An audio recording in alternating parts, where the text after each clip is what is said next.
መተት ነው የተላከባት መቀሌ ለስራ ከባሏ ጋር ሄዳ መተቱ ቀጥታ ባሏን እየተመሰልኩ ቤቷ እየገባው ሩዟን እደፋለሁ ትሪዋን ሳህኗን ብረት ድስቷን ድብለቅለቅ አርጌ ስሰባብርባት ከዛም በኋላ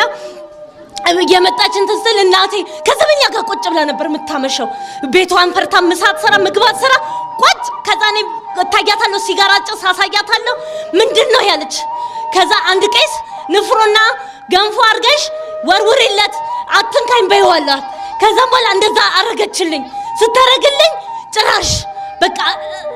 እኔ የመጣሁት እኔ ዛር አይደለው ገንፎና እንትን የሚሰጠኝ እኔ ግደላት አሳብዳት ተብዬ እኔ ተላኩት ከዛ ምንድነው ይሁሉ አረኩኝ ቄሱም እንደዚህ ያሉኝ እኔ ግን ልድን አልቻልኩም እናቴ ብላ ስትነግራት የመምህር ግርማ ሲዲ ላይ ወረቀት አቃጥላችሁ እንደዚህ አይነት ነገር ሲመጣ መልካም ሚካኤል ደግማችሁ እኔ ሚካኤል ስልቀጥላለሁ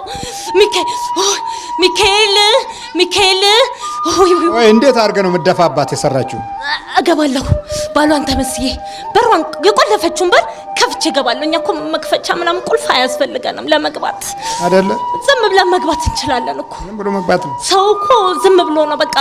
እንዴት መንፈስ እንዴት ይታያል ይላል እኛ መታየት እንችላለን ግን ተመሳስለን ነው የምንታየው እና ትደፋባታል ሩዙን ደፍቼ ብረት ድስቱን ድፍትፍት አድርጌ ነው መተት ነኝ እኔ በቃ ድፋኔ ተባልከው ድፋ አይደለም በቃ አስፈራርታ ጭንቅላቷን አዙረ ከመቀሌ አስወጣት ነበር የተባልኩት ጭንቅላቷን አዙረ ሀገር አባራት ከመቀሌ አባራት ነው የተባልኩት ለምን በቃ ቀኑባታ የውጭ ዜጋ ባላላት ተብሎ በቃ ብር መታፍስ ነው የሚመስሏት ግን እኛ ባዶ ነው ያረግና